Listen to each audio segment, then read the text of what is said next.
Compromisso e fidelidade são essenciais em relacionamentos saudáveis, porque eles refletem a profunda confiança e o respeito que a gente constrói com aqueles que estão mais próximos de nós. Em um mundo cheio de distrações, permanecer fiel nas nossas promessas é uma poderosa afirmação dos nossos valores, do nosso caráter. Quando nós honramos os nossos compromissos, especialmente dentro do casamento, a gente reflete a própria fidelidade de Deus.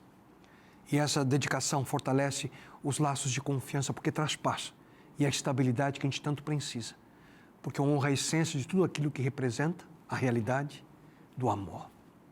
Mas como podemos proteger e manter o compromisso matrimonial na nossa vida? Como prevenir a dor que a infidelidade pode causar em nosso mais profundo relacionamento humano? Amor em 10 passos, até que a morte o separe. Esse é o título da mensagem de hoje. E agora começa mais um programa Viva aqui na TV Novo Tempo. Não vá embora. Ele hoje deseja ter uma experiência real com você.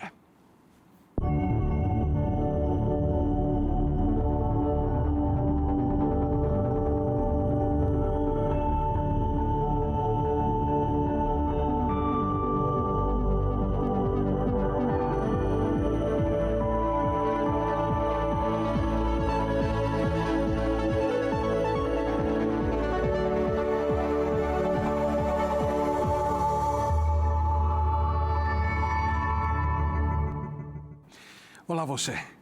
Hoje nós estamos dando continuidade à série Amor em 10 Passos.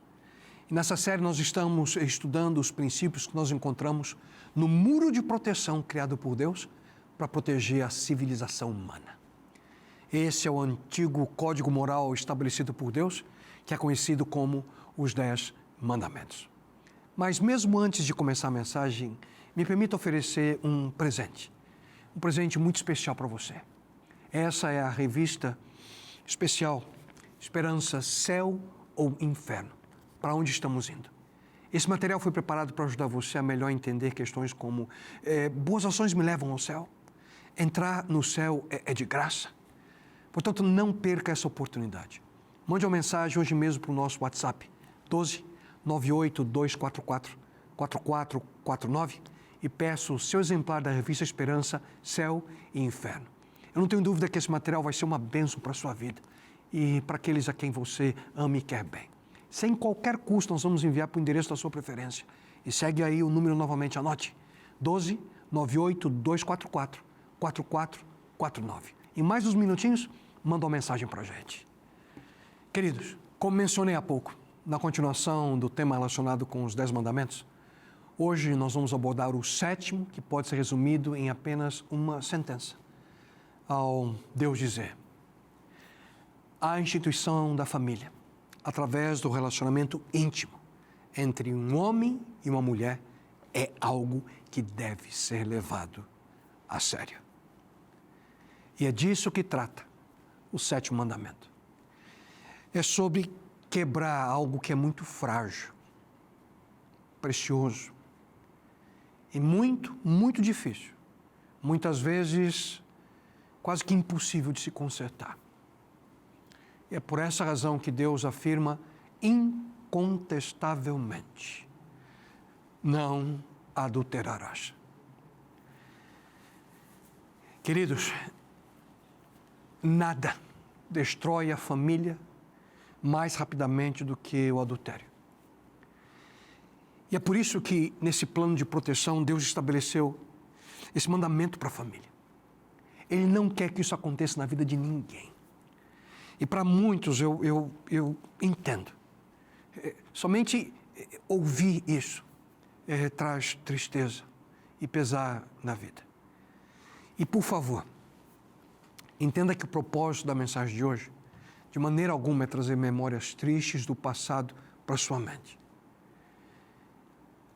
Se você já confessou seu erro para Deus, com sinceridade, e você rogou o perdão dele para você, ele já te perdoou e ele apagou essa mancha da sua vida.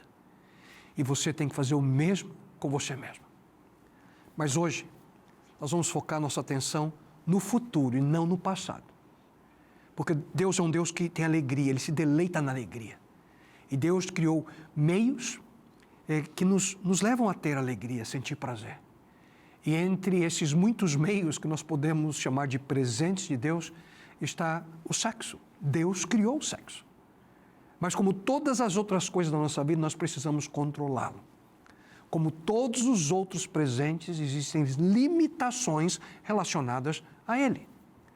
Mas em relação ao sexo, em nossos dias, muitos creem que não há limites para a satisfação pessoal.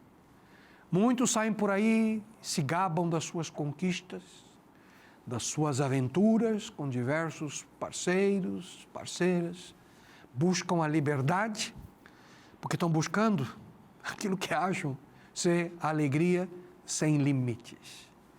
Mas ouçam com atenção. Os que agem assim estão enganados. Não que Deus tenha inventado um decreto para estragar a nossa diversão, não. Estão errados, porque o 7º mandamento expressa uma lei essencial da vida humana. É um princípio que está gravado dentro do nosso coração e da nossa mente. Porque é assim que somos criados e não há como remover esse princípio de nós. Queridos, Deus criou a união sexual entre um homem e uma mulher como um poderoso instrumento de identificação, de união. E é por essa razão que o Criador deseja que essa união dure para sempre, até que a morte o separe. E um fato interessante é que a ciência descobriu que no momento do ato sexual, o nosso corpo libera um hormônio chamado oxitocina, que atua diretamente no nosso cérebro para fortalecer a nossa relação e identificação. Esse hormônio intensifica a ligação do casal. Isso significa que Deus planejou o aspecto físico do ato sexual como parte da intimidade total do corpo, do coração, da mente, que vem através do casamento. O que isso significa? Simples. E ouça com atenção.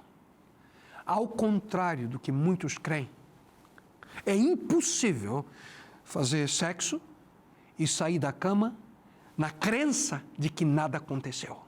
Paulo afirma no Novo Testamento: vocês não sabem que aquele que se une com uma prostituta é um corpo com ela?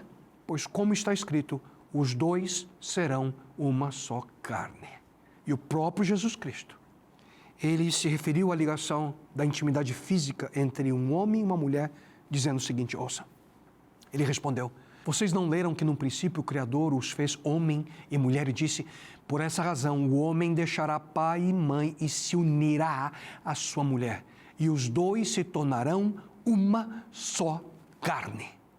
Assim, eles já não são dois, mas sim uma só carne. Portanto, o que Deus uniu, ninguém separe. Percebe? Jesus está dizendo aqui que o relacionamento sexual é uma experiência criada por Deus para tornar cada vez mais forte e permanente a união de duas pessoas, a união de duas vidas. Esse é o meio que Deus criou para colar dois corações. Esse é o meio que Deus criou em que dois corações não poderão ser separados sem causar grave dano a ambos. Meu querido amigo, minha querida amiga, isso é sério. Em uma época que é mais fácil casar e mais fácil ainda sair do casamento, os valores da nossa sociedade, infelizmente, estão completamente distorcidos e basicamente dizem que tudo tem que ser aceito. E o sexo, assim, é usado como entretenimento. O sexo é usado como ferramenta de marketing para vender coisas. E o sexo é usado como um instrumento de constante bombardeamento mental por causa da mídia. E afinal, muitos pensam, hoje em dia nós temos que testar o carro antes de usar, né? E parece lógico que querem fazer o mesmo com o casamento. E eu pergunto para você, será que isso funciona de verdade?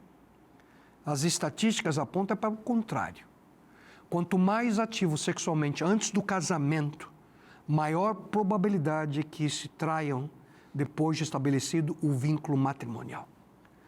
Mulheres envolvidas em relacionamentos casuais têm um índice muito mais elevado de depressão e muito mais baixo de satisfação sexual do que mulheres que se mantêm fiéis em sua relação matrimonial. E isso sem falar em doenças sexualmente transmissíveis. E as terríveis consequências que encontramos, por exemplo, na AIDS, aquilo que vemos ao redor do mundo. E eu pergunto para você, será que Deus sabia que isso ia acontecer? Agora, na segunda parte dessa mensagem, eu gostaria de sugerir para você 5 passos para prevenir o seu casamento e que você não caia nessa cilada. Como prevenir o seu casamento? O primeiro deles é: viva de acordo com os princípios de Deus. E aqui, independentemente do seu passado, dos seus erros, diga hoje: eu vou fazer um compromisso para viver de acordo com os princípios de Deus. Isso significa concordar com aquilo que Deus diz sobre o sexo. E aqui, queridos, os critérios de Deus não mudam. A Bíblia afirma que o ato sexual deve acontecer somente dentro do casamento, não antes. E depois dessa união, não mais fora do casamento. De que maneira poderá o jovem guardar puro o seu caminho? Observando, segundo, a tua palavra. E a diretriz de Deus é clara na sua palavra. O sexo fora do relacionamento matrimonial não é aprovado pelo Criador. Lembram-se da história de José? Como é que ele foi seduzido pela mulher de Potifar? E se você para pensar comigo, José, ele tinha todas as razões do mundo para cair naquela tentação. Pensa comigo. Ele era jovem, viril, solteiro, estava longe de casa, solitário, numa sociedade que aceitava esse tipo de comportamento. Além disso, José, ele era atraente. Ela queria. Muito provavelmente os desejos do corpo de José também queriam. E ele estava machucado pelas circunstâncias da vida, não? Rodeado pelos seus irmãos, vendido como escravo, vivendo sem amor, sem carinho, sozinho. Por que não ter pelo menos um momento de prazer, hein? Mas ao contrário, ouçam o que aconteceu quando José foi assediado por ela. Ele se recusou e lhe disse: meu senhor não se preocupa com coisa alguma de sua casa, e tudo que ele tem deixou aos meus cuidados. Ninguém dessa casa está acima de mim. Ele nada me negou, a não ser a senhora, porque é a mulher dele. Como poderia eu, então, cometer algo tão perverso e pecar contra Deus? A Bíblia diz que, ao ser tentado, José virou-se e fugiu, saiu correndo. E talvez é isso que muitos precisam aprender a fazer. Não importando com o que os outros pensem. Ah, mas a minha esposa, meu marido não está satisfazendo minhas necessidades. Isso não é desculpa. Busque auxílio para solucionar esse problema. Seja fiel à sua esposa e dê o seu amor somente a ela. Isso aqui, queridos, não é uma sugestão. É uma ordem. Nós precisamos afirmar e admitir os princípios de Deus. Esse é o primeiro passo a tomar se nós queremos de fato viver protegendo o nosso casamento. Nós precisamos ser fiéis à promessa que fizemos no dia em que nós casamos, de ser fiel. De ser fiel apenas e tão somente ao nosso cônjuge. E isso, cada um de nós que somos casados, nós precisamos deixar bem claro para todos os que estão ali nos nossos relacionamentos. Todos precisam saber que nós não estamos mais disponíveis no mercado. Não. Nesse ano, eu e a Nereida completamos 33 anos juntos. Eu amo minha esposa mais do que qualquer outra pessoa nesse mundo. E faço questão que todos saibam isso. Nós precisamos deixar bem claro que nós estamos fora de alcance, sem chances. Nada de ficar flertando por aí, pensando que isso é inofensivo e inocente. Um segundo passo, pense sempre nas consequências. Lembre-se sempre da devastação, da destruição causados pelo pecado sexual. A Bíblia afirma: mas o homem que comete adultério não tem juízo, todo aquele que assim procede, a si mesmo se destrói. Queridos, ouçam com atenção. Nada destrói mais as nossas emoções do que o pecado sexual. Nada. Sabe por quê? Porque deixa cicatrizes permanentes, como a gente já viu no início. O sentimento de perda afeta todos os envolvidos, mas o adultério custará ao homem sua própria vida. E a palavra de Deus é muito, muito clara e direta nesse assunto. Só que, infelizmente, muitos não querem escutar o conselho de Deus. Muitos estão destruindo a sua vida por um momento de prazer. Se esquecem das consequências. Uma triste decisão. Portanto, diga a você mesmo, Deus quer que eu seja feliz. E é por isso que Ele disse, não adulterarás. É por essa razão que Ele nos deu esse mandamento. Ele sabe o que é melhor para nós. O adultério, queridos, nada mais é do que uma expressão de egoísmo. Não é amor. É egoísmo. Basicamente é dizer, não me importa nada mais. Eu vou fazer o que eu quero. E o nome para isso é simples. Egoísmo. Isso não é amor. É egoísmo. E quanto mais egoístas somos, mais centrados em nós mesmos vamos viver. E mais amargurados com a vida ficamos. E com isso, mais infelizes nos tornamos. Dizemos, tenho que fazer aquilo que é o melhor para mim, para mim. Não pense assim. Você precisa fazer aquilo que Deus diz que é melhor para você. E Deus diz, cumpra as suas promessas. Mesmo que muitas vezes seja doloroso, nós precisamos colocar em prática uma palavra. E a palavra é comprometimento. Nós precisamos deixar de ser egoístas e amadurecer. Nós precisamos pensar menos em nós mesmos e cada vez mais no compromisso que assumimos com o nosso cônjuge. Porque, querido, ser fiel não é uma opção. Ser fiel é uma obrigação. Pois é simplesmente a vontade de Deus para o nosso relacionamento conjugal. Quando você prometeu até que a morte nos separe, você não prometeu diante apenas de um pastor. Não. Você não prometeu diante apenas de um padre. Não. Você não prometeu apenas diante de um juiz. Não. Você fez essa promessa diante de Deus. Portanto, viva de acordo com os princípios estabelecidos pelo próprio Deus e nunca se esqueça das consequências. E além disso, um outro importante passo para prevenir sua relação matrimonial é cultive o seu casamento. Cultive seu casamento. Um relacionamento sábio cresce com o tempo. Isso vai reduzir, sem dúvida nenhuma, a tentação e a atração causada pelo adultério. A Bíblia afirma, o homem deve dar à sua esposa tudo quanto é do direito dela como mulher casada. E a esposa deve fazer o mesmo com o seu marido. Há um livro intitulado Ela Precisa e Ele Deseja, construindo um casamento à prova de infidelidades. E nesse livro o autor, o Dr. Willard Harley, ele apresenta 5 das maiores necessidades do homem e da mulher no relacionamento matrimonial. A lista das mulheres, as 5 primeiras necessidades, nessa sequência vem. Primeiro, afeto. Depois, diálogo. Terceira necessidade, honestidade e franqueza. A quarta, estabilidade financeira. E o quinto, comprometimento familiar. Já a lista dos homens, em ordem de prioridade. Número 1, realização sexual. Número 2, companheirismo. Número 3, uma esposa atraente. Número 4, apoio doméstico. E a quinta necessidade do homem, admiração. Vocês conseguem ver algum tipo de similaridade entre as duas listas? Nenhuma. Será que dá para a gente entender por que é tão difícil se ajustar no casamento? O problema é que a gente casa pensando que nós temos ao nosso lado alguém que nem a gente. Mas a realidade é que é bem, mas muito diferente.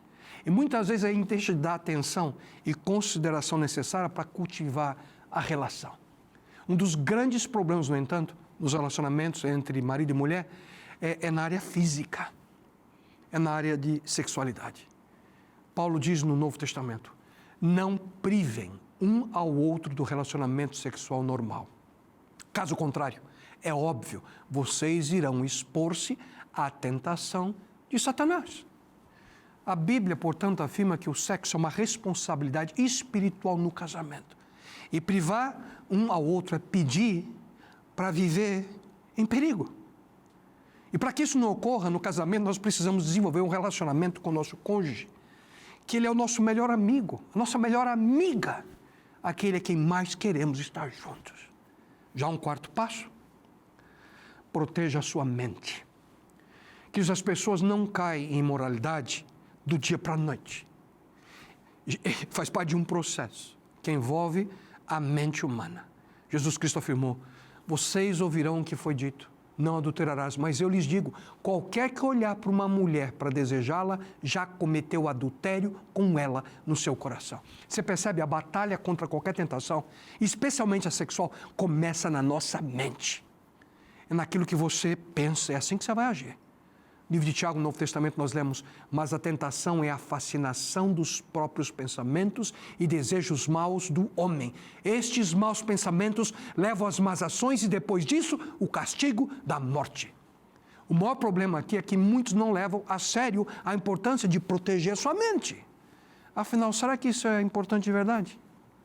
Queridos, nós nos tornamos aquilo que pensamos. Se você pensa em coisas positivas, alegres, amáveis, bondosas, você vai agir dessa forma. Se você pensa em coisas obscenas, sujas, imorais, essa será o tipo de pessoa que você vai se tornar. E é por essa razão que a palavra de Deus também afirma, vire as costas para os desejos turbulentos da juventude e dê atenção total à bondade, à integridade, ao amor e à paz. E ele não para por aí. Outro conselho direto que nós recebemos na palavra de Deus é tudo que for verdadeiro, tudo que for nobre, tudo que for correto, tudo que for puro, tudo que for amável, tudo que for de boa fama, se houver algo de excelente ou digno de louvor, pensem nessas coisas. Ouviram? Pensem nessas coisas. Proteja a sua mente da influência do mal. Será que esses conselhos foram dados por Deus à toa para a gente?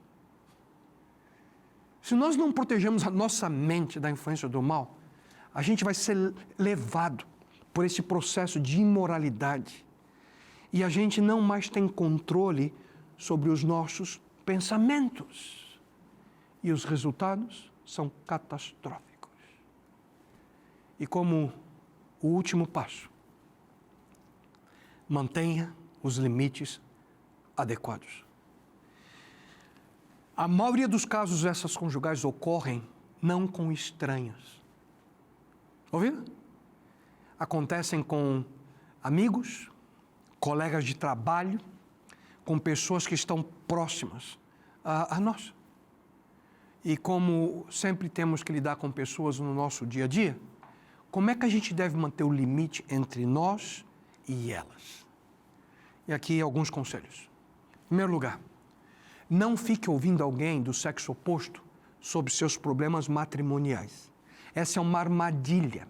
Pensar que você, eu preciso ajudar meu companheiro de trabalho, ela está com tanta dificuldade. É uma armadilha.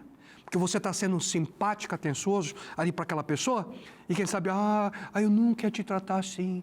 Eu ia cuidar de você de uma maneira muito melhor. Você não merece viver assim. Queridos, encaminhe esse amigo, essa amiga para um conselheiro matrimonial, preferivelmente do mesmo sexo. E mulheres, não saiam por aí buscando elogios. Não interessa se o seu marido não percebeu que você está fazendo regime. Não interessa se você pintou o cabelo de azul, de vermelho, ele não percebeu. Isso não te dá autorização para você sair por aí buscando preencher essa necessidade emocional por elogios. E homens, cuidem daquilo que você disse para uma mulher. Não fique fazendo elogios para outras que não seja sua esposa. Seja cuidadoso.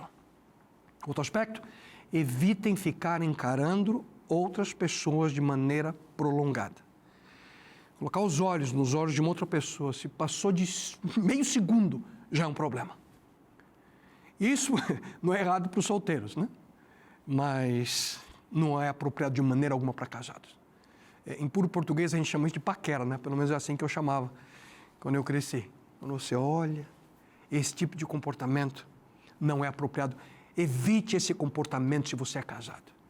Outro aspecto, evitem toques prolongados. Abraços muito longos, aperto de mão. Queridos, a Bíblia afirma, entre vocês não deve haver nem sequer menção de imoralidade sexual, como também de nenhuma espécie de impureza. Portanto, é necessário mais do que simplesmente boas intenções para permanecer puros. Nós precisamos de um plano. Nós precisamos ser intencionais. Para isso, não se coloque em situações onde você vai ser facilmente tentado. Fique alerta. Portanto, tenham cuidado. Se você está pensando, eu nunca faria uma coisa dessas, que isso lhe sirva de advertência, porque você também pode cair em pecado. E você precisa identificar os primeiros sinais da tentação para você se libertar dela. Sei que alguns podem estar pensando, eu estou casado há tanto tempo, que isso nunca vai acontecer comigo. Não se deixe enganar. A Bíblia afirma, enganoso é o coração, mais do que todas as coisas, e desesperadamente corrupto, quem o conhecerá? Quando você diz que isso nunca pode acontecer com você, aí sim você se coloca em uma situação de vulnerabilidade. Portanto, seja cuidadoso. E o outro conselho é, escolha cuidadosamente as suas amizades. Não se deixe enganar. As más companhias corrompem os bons costumes. E a maioria dos casos extraconjugais ocorre entre casais que já se conheciam. São pessoas que eram amigos, portanto, sejam certos que os seus melhores amigos, as pessoas que estão mais próximas de você, são pessoas comprometidas com os seus relacionamentos matrimoniais. E se não estão, a melhor coisa que você pode fazer é ajudá-los a se conectarem com Deus. E o conselho de Deus é claro, portanto, tenham cuidado com suas paixões e ninguém seja infiel à sua esposa. Mas para concluir, eu gostaria de dizer uma palavra de conforto e esperança para aqueles que já foram infiéis ao seu companheiro ou companheira. Ainda há chance de restauração. Você pode ir a Jesus Cristo na busca de perdão e purificação, porque o adultério não precisa destruir o seu casamento. Em primeiro lugar, reconheça o seu erro, admita o seu pecado. Davi caiu exatamente nessa armadilha. Em um dos mais extraordinários capítulos da Bíblia, ele fala exatamente sobre o desejo de restauração. Ele escreveu, tem misericórdia de mim, ó Deus, por teu amor. Por tua grande compaixão, apaga as minhas transgressões. Lava-me de toda a minha culpa e purifica-me do meu pecado. Pois eu mesmo reconheço as minhas transgressões. E o meu pecado sempre me persegue. Contra ti pequei e fiz o que tu reprovas. De modo que justa é a tua sentença. E tens razão de condenar-me. Esconde o rosto dos meus pecados e apaga todas as minhas iniquidades. Cria em mim um coração puro, ó Deus, e renova dentro de mim um espírito estável. Hoje Ele te oferece o perdão. Hoje Ele te oferece a cura. E a nós, Ele oferece, queridos, também a proteção. Que você possa aceitar o plano que Ele tem à sua vida. Me permita orar por você. Deus eterno, que possamos viver a fidelidade que Tu desejas. E aqueles, bom Deus, que buscam viver essa experiência contigo, Tu possas protegê-los, ampará-los e abençoá-los. E isso eu te suplico em nome e pelo amor do Teu Filho amado Jesus. Amém, Senhor. Olá você. Então, você sabe da novidade? A revista Esperança, Céu e Inferno. Um material que vamos enviar de maneira gratuita aí no celular, para que você possa tirar dúvidas sobre esse importante tema. Manda uma mensagem no nosso WhatsApp, o número você tem aí na tela, ou então preencha o formulário no nosso website fazendo o pedido, novotempo.com/escola bíblica. E que essa revista possa ser uma bênção para você, para a sua família, ajudando você a entender questões relacionadas com o futuro e as importantes decisões que você precisa tomar. Esperamos o seu contato.